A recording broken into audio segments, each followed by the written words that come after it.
Hey, good morning everyone. Welcome back to another weather forecasting video. We have a lot to go over in this forecasting video, such as this new omega blocking pattern, how it's going to affect our weather pattern in the United States, and we're going to be watching the potential for a new storm system moving through later next week. I'll have more information on this in just a few minutes. Let's go over and talk about this omega blocking pattern and how it's going to affect our weather. All right, so we're going to look at this 500 millibar maps from the College of DuPage. I like their website does a better job of visualizing this. So right now we still have this low pressure system that is centered over the northern portions of the United States. That's going to move off eastward out of our hair. This is what's bringing in some storm chances later today. And as that moves out of our hair on around Saturday into Sunday, look at this. You could start to see some upper level ridging from a big old high pressure system. This is going to bring back some very warmer temperatures from the Gulf of Mexico into the central portions of the United States. And with this big time not low pressure system, with this big time high pressure system centered over the United States, this is going to block any 500 millibar flow from coming in from the east and western portions of the United States. And this forces 500 millibar flow to go over the ridge. It forces it to ride over the ridge because it cannot enter in through, it can't just go straight through the ridge because it's getting blocked. Think of this big time omega blocking pattern as basically a wall. No 500 millibar flow cannot go through this wall. It can't. No, it just can't. And this pattern likes to stay here for a good amount of time into Tuesday of October 3rd, that we still have this blocking pattern that's blocking any flow moving in through the central portions of the United States. But then it starts to deteriorate around Monday of October 9th. So it stays here for a very prolonged period of time. It's still here over the eastern portions of the United States, but as you can tell, we have a big old storm system moving through on Monday, October 9th. Obviously, it is very far out to delineate any severe risk, but this big old blocking pattern is going to stay for a large chunk of the United States, and it's going to bring a big chunk of the United States in terms of heat. There's going to be a massive return of heat back in the United States, as you can tell, for the large chunk of the United States, central portions of the United States, lower Ohio Valley, southern Valley, Dixie Alley, and over in the eastern tier of the United States. Anywhere in this circle can expect very above average temperatures because of this big omega blocking pattern not allowing any 500 millibar flow moving into central portions of the United States. Now let's go and take a look at the 500 millibar height anomaly maps. This gives us a little bit of a better picture in terms of picking out low pressure systems and seeing where they are. So all of this red, this is all high pressure, and this obviously this little blue blob, that is our low pressure system that's going to be causing some severe weather for central portions of Kentucky. That's going to move off eastward. And as we progress this further into this week around Friday, this big time ridge, as I've said before, starts to set up. We have a big low pressure system over British Columbia that's going to swing down into southern and western California. But with that big time ridging, all this red, it's not going to allow any 500 millibar flow, any troughs to come into the United States. And as we progress this later into Sunday, this big time omega blocking pattern really starts to come into effect. As you can tell, we have this low pressure system over California, another low pressure system centered off the east coast, and with this big ridging. Look at this. This is why it's called an omega blocking pattern, because it kind of looks like the letter omega. And obviously, with this big wall, it's not allowing any 500 millibar flow, any low pressure systems to come into the United States. So yeah, that is why it's called the omega blocking pattern. So yeah, and this likes to persist, and this low pressure system does finally start to get into the United States around the 4th. This western low pressure system starts to finally break this big time ridging. We'll have to see, because, well, I mean, we're going to have to watch this for any severe weather risks. because whenever these big omega blocking pattern happens, and it's a high pressure system, it likes to bring in a lot of moisture and warmer temperatures from the Gulf of Mexico into the central portions of the United States. So if this trough does push into the United States, the central portions of the United States, it will have more of a favorable environment to work with in terms of creating severe weather. But it's still very, very far out to delineate any severe weather risks. And around the 6th of October, this low pressure system starts to weaken out, starts to fizzle out. But it looks like we're gonna have another low pressure system swinging down southward into the central portions of the United States. Again, it's still very, very, very, very far out to delineate any severe weather risk, but it looks like this low pressure system is really gaining some steam over northern portions of Illinois. 552 millibars. This obviously could bring some threat for some severe weather in the lower Ohio Valley and the mid-Mississippi Valley. Again, it's still very far out to determine any severe weather risk, but once this ridge is broken, this allows for ample storm systems to move through, because it's going to be one after another. We have one moving in on the 6th, another one moving on the 7th and 8th, and as we progress it through on the 10th, we have another storm system moving through on the 10th, and then as we progress it to around on the 11th and 12th, we have another low pressure system moving through. So yeah, once this ridge is broken, we have it's going to be a very active October if this stays this way in terms of low pressure systems moving through the central portions of the United States whenever this ridge is broken. Now I want to go ahead and take a look at the temperature anomalies around 1,000 feet above your head.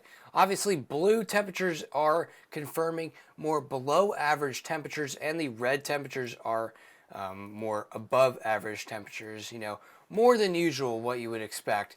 Let's go and progress this out to around Wednesday into Friday of the 29th of September. As you can tell, with this big time ridging, this big high pressure system moving into the central portions of the United States, this is going to bring in a lot of above average temperatures, obviously delineated by the big red blobs all throughout the United States, with some very above average temperatures over in southern portions of Wisconsin. And as we progress this into the 30th, into the 1st and 2nd of October, look at this. Look how strong it gets. For a very large chunk of the United States, very above average temperatures are going to be apparent. And over in the western portions of the United States, very below average temperatures are going to be there. That also correlates with that low pressure system centered over Southern California. And that's also going to bring in more above average precipitation. With this big time omega blocking pattern in the central portions of the United States, this is going to bring in more drier weather, but it's going to bring in very warm, hot, disgusting weather. So we are very far out from feeling some fall weather in the United States. And as we progress it into Thursday, into Friday of the 6th of October, look at this big old heat dome, as we could basically call it. It's still here. It is still here. And unfortunately, it's going to be bringing still a lot of higher, hot, warm temperatures for a large chunk of the United States. And with that low pressure system moving through on the 9th of October, as you can tell, this low pressure system, you can even see it. Look at this. You can even see that clockwise motion of that low pressure system. Very, very strong low pressure system we're looking at. If this still correlates this far out, low pressure system starts to swat all this hot air, and then I think we'll have a good chance of getting some cooler air, and hopefully it stays that way in the middle portions of October. Obviously, this is whenever we're going to have to really monitor for our second severe weather season in terms of tornadoes, large hail, and damaging winds. We are entering into more of a El Nino pattern where it's more hot throughout the large chunk of the United States, but that still does not mean that we cannot get severe weather in the central portions of the United States with that low pressure system moving through eastward, obviously bringing some cooler air into the central portions of the United States, and that likes to get out of our hair. And then look at this, more hot weather starts to return back to the central portions of the United States around the 12th of October, but that's still very, extremely far out to determine any warm temperatures, low pressure systems. But if the models start to stay consistent about these low pressure systems moving through on the the 10th of October, the 5th of October, then we really could have a very active weather pattern on our hands. But yeah, we'll just have to monitor this. All right, I want to go and take a look at our good old friend, the 500 millibar maps. As you can tell, again, this low pressure system moving down eastward. This is going to be getting out of our hair later today. I want to go ahead and progress this to around Wednesday and Thursday. This is going to give another bigger picture of our big old omega blocking pattern. As you can tell, big old high pressure system ridging over the central portions of the United States. This low pressure system is also a cause for concern. This is a very strong low pressure system. So if this low pressure system somehow breaks this omega blocking pattern, we really could be into some trouble because this is a strong low pressure system. 564 millibars. This is centered over southern portions of California, and this is going to try to move eastward.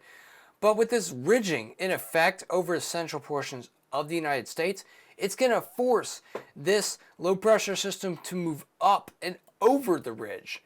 So we also have some uncertainties in terms of where this ridge is going to set up, because if this ridge likes to set up a little bit farther west, like this, maybe not like that, and if this low pressure system starts to move in like this could cause some severe weather for the eastern tier of the United States. But we'll just have to see. There's still some uncertainties in terms of where and how this omega blocking pattern is going to set up. But it looks like this low pressure system could break through this omega blocking pattern on the 5th of October, but we'll just have to see.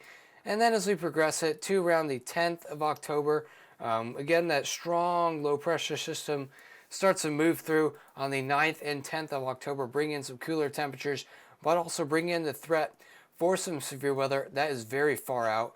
We'll just have to see if the models are going to stay consistent with that low pressure system moving through the greater high plains into the Great Lakes region. Obviously bring in some threat for some severe weather in the lower Ohio Valley and into the Mississippi Valley. But yeah, looks like we're entering in more of a quiet weather pattern with this omega blocking pattern. We'll just have to see and monitor this for any severe weather chances. And last but not least, let's go and take a look at the 6 through 10 day temperature probability outlook from the Climate Prediction Center. In this darker red, you can expect some very above average temperatures for the next 6 through 10 days. So if you live over in like Chicago, Peoria, Springfield, Indianapolis, Green Bay, all throughout there, St. Louis, Paducah, you can expect some very above average temperatures, unfortunately, through the next 6 through 10 days. And in this little brighter red over in this kind of orange area, you guys can expect some above average temperatures, not as much as this area, but as you can tell, over in for just basically a large chunk of the United States, we can expect some very above average temperatures. And over in the western portions of the United States, you guys can expect some cooler temperatures because of that low pressure system just staying over the coast of California, causing rain and all that. Let's go and take a look at the 8 through 14 day precipitation temperature probability outlooks. Still very large chunk of the United States experiencing big heat, unfortunately. And if you live over in the western portions of the United States, cooler weather over in the western portions of the United States. That's because that trough is still going to sit there. And with this big time heat dome still persisting over the central portions of the United States and into the eastern portions, this is also going to correlate with some below average precipitation over in the eastern portions of the United States and into the lower Ohio Valley. Very below average precipitation over in Ohio, all throughout northern and western portions of Indiana, all throughout just a large chunk of below average precipitation for the next 6 through 10 days, and into the 8 through 14 day precipitation outlook, there is a large chunk of still below average precipitation. But if you live over in the western portions and over in the greater high plains and over in the central plains, you guys can expect some more above average precipitation values for the next 8 through 14 days. Now, if you guys enjoyed this weather forecasting video, if you guys enjoyed it, make sure to hit the subscribe button, turn notification bell, stay in the loop for any weather information. I'll see you guys in the next weather forecasting video.